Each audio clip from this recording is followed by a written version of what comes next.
Speaker is Chris from the University of Fairbanks, where she's a PhD candidate, and she's going to be talking about random walk. Thank you. Thank you, everybody.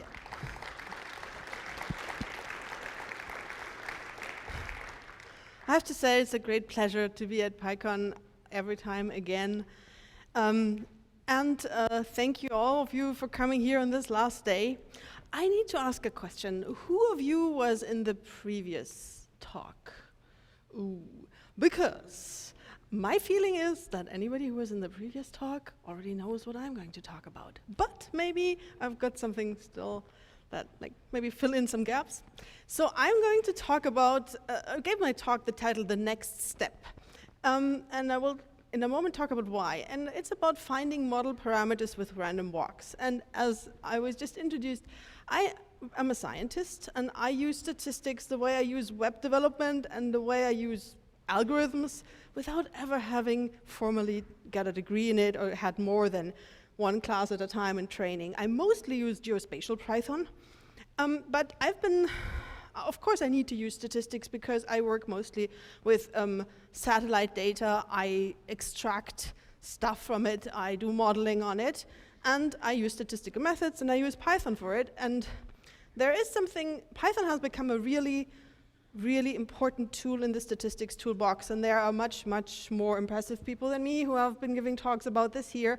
And I've been seeing talks that are sort of on this arrow from beginner level to super advanced. There have been excellent talks about intro to statistics. There have been talks about at scale, production-wise, chewing through whatever kind of huge modeling problems. And then there are these middle ones. And I think the one before me was in the middle here, and I think the one after me too. But my talk is just taking one more step after beginner level.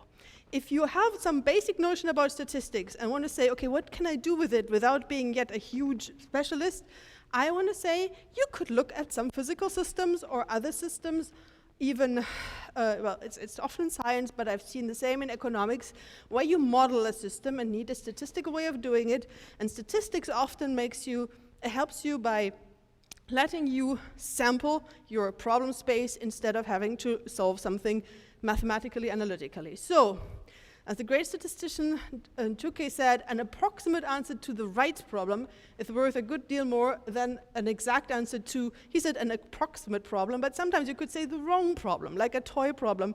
This said, I'm going to talk about a toy problem today. So, there are problems that you get like in a 20th or 21st century physics textbook, and they look like this. If I drop a stone into a well and I have the well's depth, how long does it take for me to hear the sound back? That's what you all did in high school or college physics, probably. The thing is, so here's my well, drop my stone in. Obviously, the total time is the time it takes for the stone to go down, and then plus the time for the sound to come back up, right? But this is not the kind of problem we solve in science at all. And interestingly enough, if you go to a much older textbook, whoops. Oh, okay. Sorry. If you go to a much older textbook, Newton's Universal Arithmetic, you find this same problem in this textbook, however, in a much more practical form.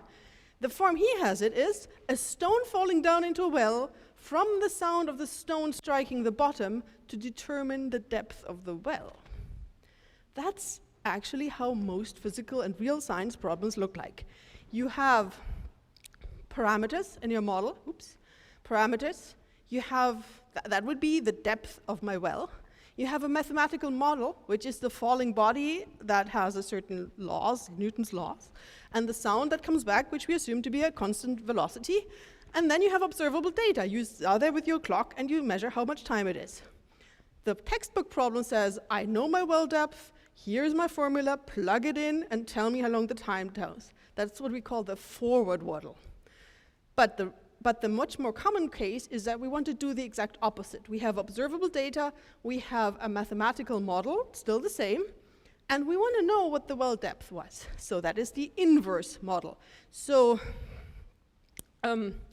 These inverse model problems are extremely common. Medical imaging, you throw something, any kinds of rays, X-rays, you throw something at your imaging object, and you look what comes back and want to reconstruct the image. Seismology, astronomy, everybody uses this. Sonar exploration, all the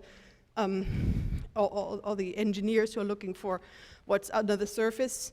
Watershed modeling, I know ecologists use it, I know economists use it, and if you think about it, even linear regression is pretty much the same problem. You have a bunch of data, and you want to fit a slope and an intercept of a linear model.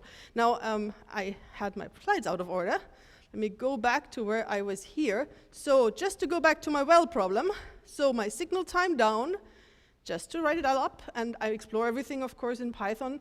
Python actually here is not, this talk is not going to teach you how to use an advanced library. This talk is just an exploration of a scientific topic, which I often and always just do in Python. So Python comes in incidentally. The fall time plus the fall time down plus the sound time up. And the fall time, just to remind you, is basically the square root of the depth divided by the acceleration of the gravity. And then you can just make a plot, and you will find that the signal arrival time is in blue, the fall time is a little bit less, so for the depth of the well you get a curve like this. So, sorry about that, my out of order thing here. So now we need to put in place the basic vocabulary of inverse modeling. And the basic vocabulary of the inverse modeling, we've already talked about the model parameters. They are typically m of them, m-dimensional. There might be all sorts. And my problem is just one, the depth of the well. I could say, maybe I don't know the speed of sound either. So I might find a way of also putting that into my model. But we will take it easy, one. We have a forward model, which is a function of my model parameter. That is basically the time as a function of the depth of my well. And we have observable data. And now we have n points of data in general. And so if I've got a seismograph, I might have here m different kinds of velocities in different layers and the layer depth. You may have a very large number of m's, and I may have a very large number of observations and places where I observe it. But even in my well example, I'm not necessarily limited to one single observation. I could take several stones, right? I could block in one stone, measure, second stone, measure, and I'm not going to get the exact same result because I've got errors.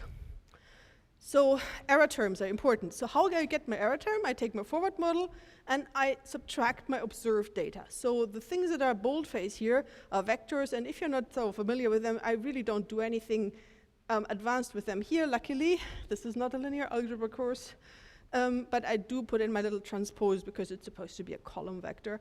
So the G here, in many, many cases, we will try to linearize it and have G as a big matrix that takes my model parameters and transforms it over into my data parameters. And the error term is kind of very important to look at closely. That is sort of my forward model minus my observed data. And we have to think about that there can be different kinds of errors. There can be errors just from statistical fluctuations of my observations, or from the imprecision of my measuring instrument, or my finger hitting the measuring instrument when I'm there with my stopwatch. But there might also be model errors. All the first were data errors, but model errors come from the fact that maybe the model is not completely correct. And the model is not completely correct in this case either because we neglected air resistance.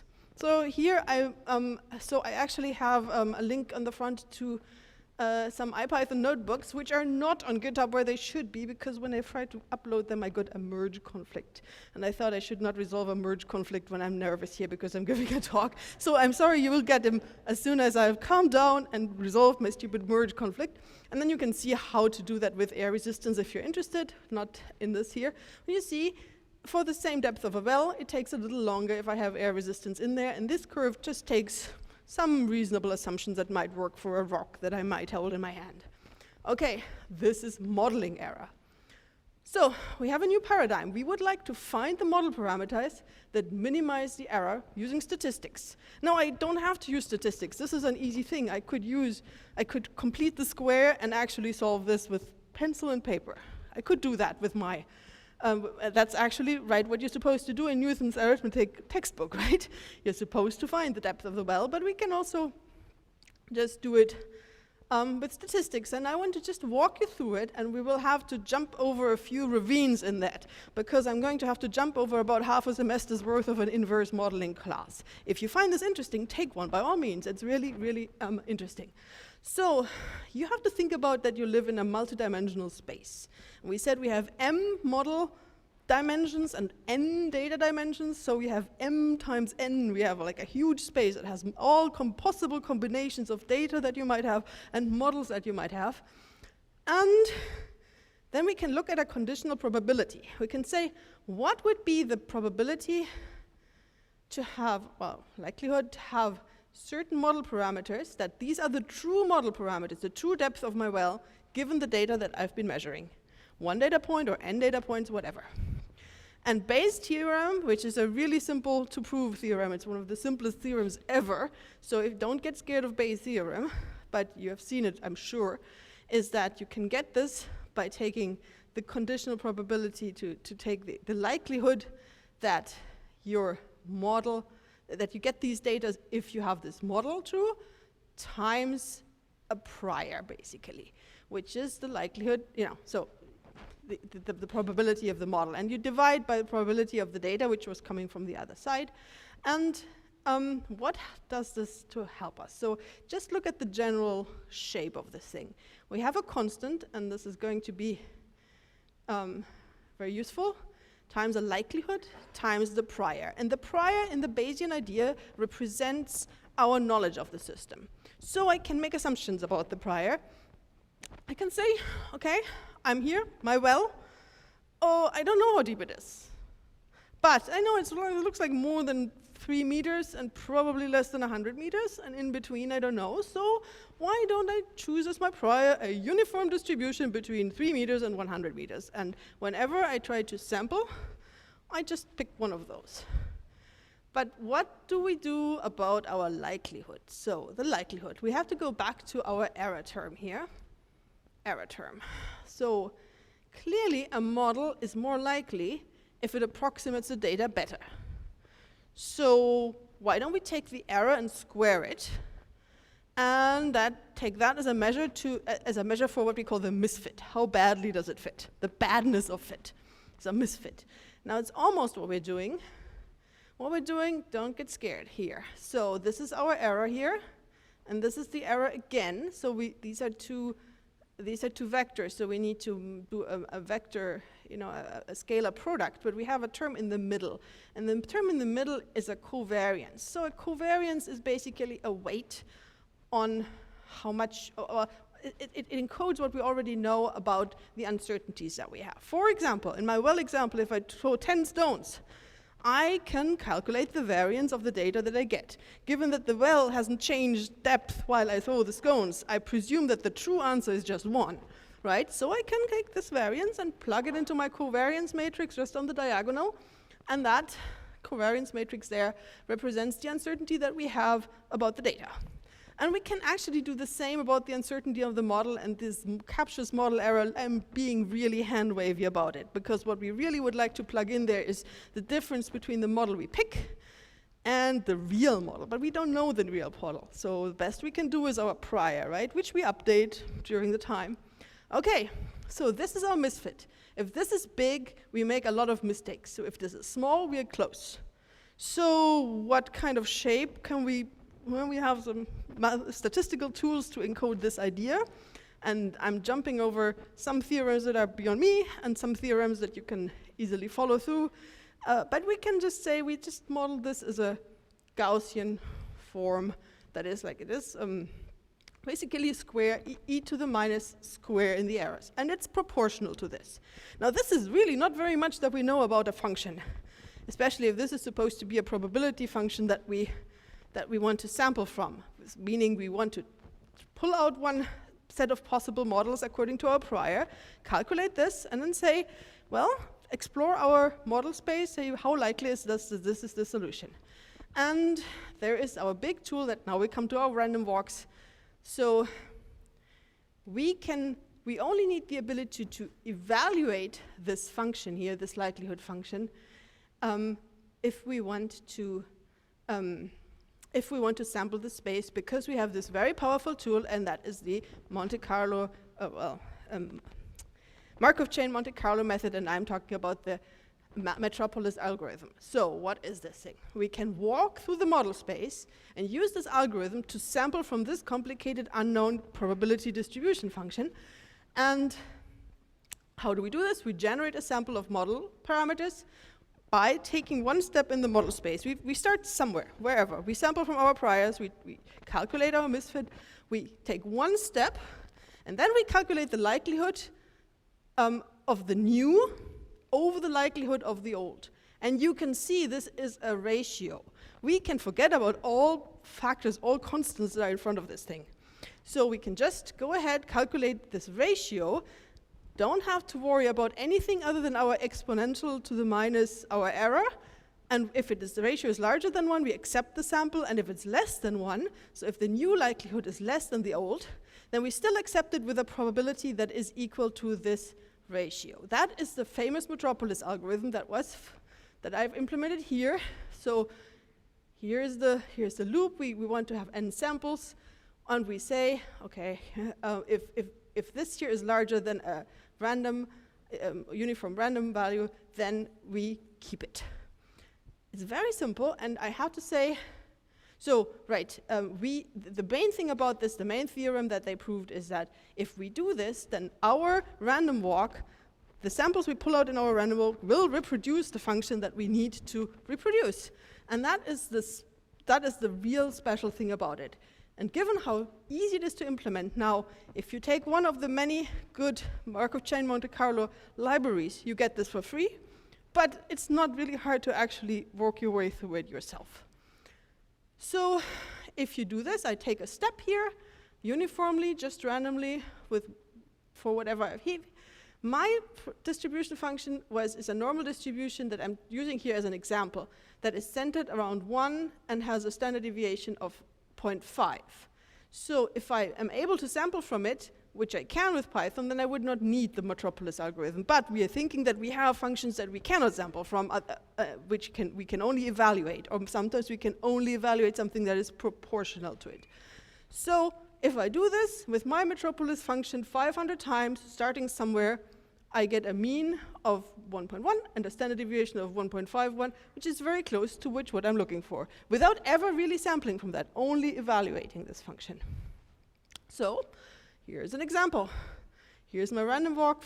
This is actually 1,000 steps, up. And here's a histogram that I get from exactly this. This is exactly what I had before. So quick historical sidetrack. It's called Metropolis algorithm. The authors of this paper from 1953 are, as you can maybe see, in alphabetical order. Metropolis, Ariana Rosenbluth, Marshall Rosenbluth, Augusta Teller, and Edward Teller. And I was thinking, who are these people? Ariana Rosenbluth, whatever. So it turns out this is actually a whole story to this algorithm that came out of Los Alamos. It was, so Edward Teller was the boss of Marshall Rosenbluth at the time, and he says that they worked on it together. But actually, there is a wonderful transcript of oral history of Marshall Rosenbluth, who talks about how his wife, Ariana at the time, was one of the computing women, and basically he and his wife implemented it. And their other papers have just 2 authors, him and his wife. He doing the theoretical work and she doing the computing work, and apparently Mr. Metropolis was the boss of the computing laboratory, and he was just put on the paper. And Edward Teller's wife was also a colleague of Ariana Rosenbluth, and she apparently kind of wanted to go back into that, but didn't actually do anything. So it should be the Rosenbluth algorithm, I think, right? Anyhow, it is actually, go here, and it's a really, really fascinating interview. Okay, caveat and pitfalls. We still have a really high dimensional space. We need to occasionally take care, if we start our algorithm or random walk really far away from where we are, this happens. Here I started at 10, and I knew that I would be varying around 1, so it will have to get there. So sometimes you have to look at your path and track and cut it off and take off the first so and so many %, can do it automatically, anything that's at the beginning and that's really far outside of the histogram that you will ultimately get, throw it away. Okay, so here's our general inverse modeling workflow. You take your problem, you write down a forward model that tells you your data as a function of the parameters that you do not know, but it's just mathematics. Then you write down your misfit function, which is this thing that is quadratic in the errors, and that has these covariances, and you have to know your system at that point and have to put in some thinking about how to quantify your variances and uncertainties. And then you write down the Bayesian posterior. This is this e to the minus misfit function. And then you find suitable priors for all your model parameters so that you can pull from them while you do your random walking and quantify all the modeling errors. Actually, you do this at the time where you put the misfit function together. The function, you have to plug it into the misfit function. And then you can just start somewhere reasonable and start walking through your model space and trust the fact that there will be always a chance if you hang around in a local minimum that it will get out of it. And the random walk will manage to get rid of these problems. It's in many ways a lot more lightweight than many of the extremely advanced and complicated methods that you have to deal with if you solve these problems with linear algebra, where you have functions that get unstable. You can actually walk around instabilities. Now, I'm extremely simplifying. If you look at papers about this, there too you run into pitfalls and numerical stabilities. But it is such a nice method that is so widely applicable that I would really, if you have a problem like that, I would invite you to look at it. So just to finish up, what about our toy problem? So I just kind of plugged in a few values here with my well. So I just thought, okay, let me just sample some, like if I throw several stones, and let's pretend my mean that I get is 3.2 seconds. And I thought that I could probably measure times with 0.2 seconds precision with a stopwatch, something like that. So I just generated some fake data. And I know that this fake data corresponds to a true depth with drag of 48.9 meters in my model. And if I just run this, noodle it through my Metropolis algorithm, I come down quite close, a little deeper, because I neglected my model error, which is my air drag. Thank you very much, and I hope to have shown you something that is useful.